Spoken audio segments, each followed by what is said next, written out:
ಹೂತಿಟ್ಟ ಕೇಸ್ನಲ್ಲಿ ಹೆಲ್ಪ್ ಲೈನ್ಗೆ ಆಗ್ರಹ. ಅನನ್ಯ ಭಟ್ ತಾಯಿ ಸುಜಾತಾ ಭಟ್ ಪರ ವಕೀಲರಿಂದ ಪತ್ರ ಹೋಗಿದೆ. ಸರ್ಕಾರಕ್ಕೆ ಪತ್ರ ಬರೆದಿದ್ದಾರೆ ಸುಜಾತಾ ಭಟ್ ಪರ ವಕೀಲ ಮಂಜುನಾಥ್. ಎಸ್ಐಟಿ ಆರಂಭದ ನಂತರ ಹಲವರು ಕರೆ ಮಾಡ್ತಾ ಇದ್ದಾರೆ. ನನ್ನ ಜೊತೆ ಭಯಾನಕ ಅನುಭವಗಳನ್ನ ಹಂಚಿಕೊತಾ ಇದ್ದಾರೆ.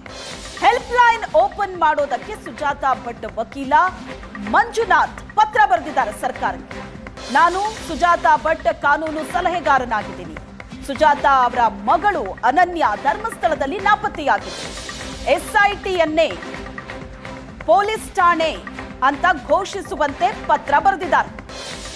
ಹೆಲ್ಪ್ ಲೈನ್ಗೆ ಆಗ್ರಹಿಸಿದ್ದಾರೆ. ಅನನ್ಯ ಭಟ್ ತಾಯಿ ಸುಜಾತಾ ಭಟ್ ಪರ ವಕೀಲರು ಸರ್ಕಾರಕ್ಕೆ ಪತ್ರ ಬರೆದು ಮನವಿ ಮಾಡಿರೋದು. ಹೆಲ್ಪ್ ಲೈನ್ಗೆ ಆಗ್ರಹಿಸಿದ್ದಾರೆ.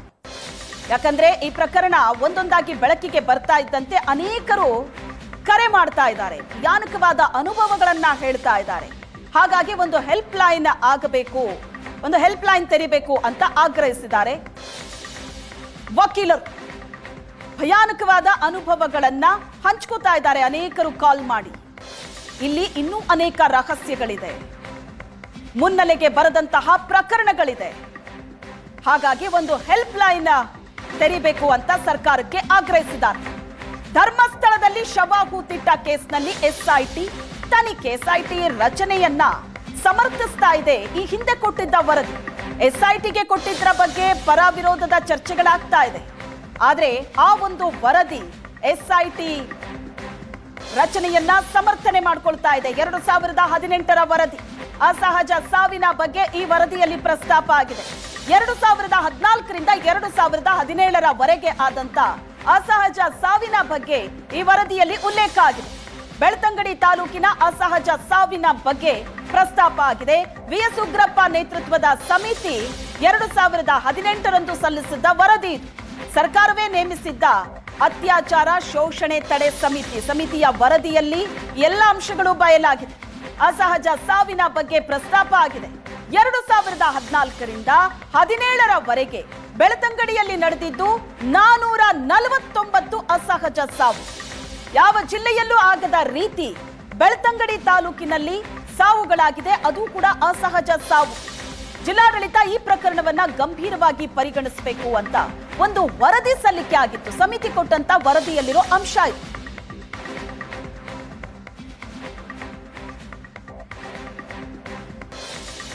ಧರ್ಮಸ್ಥಳದಲ್ಲಿ ಶವ ಹೂತಿಟ್ಟ ಪ್ರಕರಣ, ಈ ಕೇಸನ್ನ ಈಗ ಎಸ್ಐಟಿಗೆ ಕೊಡಲಾಗಿದ್ದು. ಈ ಬಗ್ಗೆ ಕಾಂಗ್ರೆಸ್ ನಾಯಕರು ರಿಯಾಕ್ಟ್ ಮಾಡಿದ್ದಾರೆ. ಏನ್ ಹೇಳಿದ್ದಾರೆ ಬನ್ನಿ ನೋಡಿ.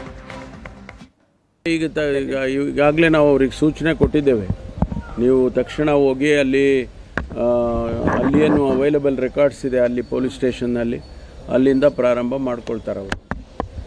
ಅವರಿಗೂ ಸೂಚನೆ ಹೋಗಿದೆ DG ಅವರಿಂದ, ಯಾರಿಗೆ ನಮ್ಮ ಸ್ಥಳೀಯ ಪೊಲೀಸ್ಗೆ ಕೂಡ ಸೂಚನೆ ಹೋಗಿದೆ. ಅಲ್ಲ, ಈಗ ಸದ್ಯದಲ್ಲೇ ಅವ್ರು 4 ಜನ ಇರ್ತಾರೆ. ಅವರೇನಾದರೂ ಯಾರಾದರೂ ನಿನ್ನೆ ಹೇಳಿದರು ನನಗೆ, ಅದರಲ್ಲಿ ಯಾರೋ ಮಾಧ್ಯಮದಲ್ಲೂ ಕೂಡ ಬಂದಿತ್ತು. ನನ್ನವರೆಗೂ ಇನ್ನೂ ಬಂದಿಲ್ಲ. DG ಅವ್ರಿಗೆ ಅಥವಾ ಕಮಿಷನರ್ಗೆ ಏನಾದರೂ ಅವ್ರು ಯಾರಾದರೂ ಆ ಕಮಿಟಿಯಲ್ಲಿರೋರು ಯಾರಾದರೂ ರಿಕ್ವೆಸ್ಟ್ ಮಾಡಿದರೆ ಅವ್ರನ್ನ ರಿಪ್ಲೇಸ್ ಮಾಡ್ತಾರೆ. ಅದು ಯಾಕೆ ಇವರು ಪ್ರಿಯಂಪ್ಟ್ ಮಾಡ್ತಾರೆ? ಈಗಲೇ ಯಾಕೆ ರಾಜಕೀಯ ಉದ್ದೇಶ ಇದೆ ಅಂತ ಹೇಳಕ್ಕೆ ಹೋಗ್ತಾರೆ? ಅದನ್ನೇ ಈಗಲೇ ಇವರು ಅದು ಇದು ಎಲ್ಲ ಹೇಳ್ತಾ ಕೂತ್ರೆ ಹೆಂಗಾಗುತ್ತೆ? ಸಮರ್ಪಕವಾದ ತನಿಖೆ ಮುಖಾಂತರ ಸತ್ಯನಂತೂ ಬಯಲಾಗಲಿ. ಅದು ಯಾವ ರೀತಿ ಮತ್ತೆ ಕಾನೂನು ಕ್ರಮ ಆಗಬೇಕು ಆ ರೀತಿ ಕಾನೂನು ಕ್ರಮ ಆಗಬೇಕಾಗ್ತದೆ. ಆದರೆ ಯಾವುದೇ ಒಂದು ತನಿಖೆ ಆಗುವ ಸಂದರ್ಭದಲ್ಲಿ ಪೂರ್ವಗಾರ್ಥ ಜಡ್ಜ್ಮೆಂಟ್ ನಾವೇ ಜಡ್ಜ್ ಮಾಡುವಂಥದ್ದು, ನಾವೇ ತೀರ್ಮಾನ ಮಾಡುವಂಥದ್ದು, ಅದರ ಬಗ್ಗೆ ನಾವು ಆತ್ಮಾವಲೋಕನ ಮಾಡಿಕೊಳ್ಬೇಕು. ಒಂದು ಪಾವಿತ್ರದ ಕ್ಷೇತ್ರಕ್ಕೆ ಧಕ್ಕೆ ಬರೋ ಕೆಲಸ ಕೂಡ ಆಗಬಾರ್ದು. ಒಂದು ಪಾವಿತ್ರದ ಕ್ಷೇತ್ರ, ಒಂದು ಸಂಸ್ಥೆ, ಅದನ್ನು ಕಟ್ಟಲು ಅಷ್ಟೇ ಕಷ್ಟ ಇದೆ. ಅದರಿಂದ ಸಂಸ್ಥೆಯಿಂದ ಎಷ್ಟೋ ಜನರಿಗೆ ಇವತ್ತು ಪ್ರಯೋಜನ ಕೂಡ ಆಗ್ತದೆ. ಈಗ SIT ಕೊಟ್ಟಿದ್ದಾರೆ. ಈಗ ನಾವು ಸುಮ್ಮನೆ ಆ ಥರದಲ್ಲಿ ಮಾತಾಡಿದ್ರೆ ಏನು ಅರ್ಥ ಇಲ್ಲ. We have to wait for let investigation begin ಆಗುತ್ತೆ. ಸೊ ಇನ್ವೆಸ್ಟಿಗೇಷನ್ ವರದಿ ಬಂದ ಮೇಲೆ ಸರ್ಕಾರ ಸಮರ್ಪಕವಾಗಿ ಯಾವ ರೀತಿ ಅದು ಮುಂದೆ ವಹಿಸಬೇಕು, ಏನು ಬರುತ್ತೆ ಅದ್ರ ಮೇಲೆ ಸೊ ಸಂಬಂಧಪಟ್ಟ ಸಚಿವರು ಅದಕ್ಕೆ ಮುಖ್ಯಮಂತ್ರಿಯವರು ಕೂಡ ಉತ್ತರ ಕೊಡ್ತಾರೆ. ಅದು BJP ಅವ್ರು ನಾವು ಏನು ಮಾತಾಡೋಣ್ರಿ, ಅವ್ರು ಏನು ಮಾಡಿದ್ರು ಬರೀ ಇದನ್ನೇ ಮಾತನಾಡ್ತಾರೆ, ಏನು ಮಾಡೋದು ಹೇಳ್ರಿ. ಈಗ ಮೋದಿ ಸಾಹೇಬ್ರದ್ದು ಒಂದು ಟರ್ಮ್ ಇದೆ, ಅರ್ಥ ಆಯ್ತಲ್ವಾ? ಅದು ಮುಗಿಯೋವರೆಗೆ ದೇಶದಲ್ಲಿ ಯಾರೇನು ಮಾತಾಡೋಂಗಿಲ್ಲ, ಆ ಟರ್ಮ್ ಮುಗಿಲದು. ಈಗೇನಾಗೈತೆ ಅಂತ ನಾವೇನು ಹೇಳಿದ್ರೆ ಅವ್ರ ವಿರುದ್ಧನೇ ಇದೆ ಅಂತ ಹೇಳ್ತೀರಿ, ಇವತ್ತಿಲ್ಲದ್ರೆ ಮುಂದೆ ಬರ್ತಕ್ಕಂಥ ದಿನಗಳಿಗೆ ಅರ್ಥ ಆಗುತ್ತೆ ಈ ಬಗ್ಗೆ.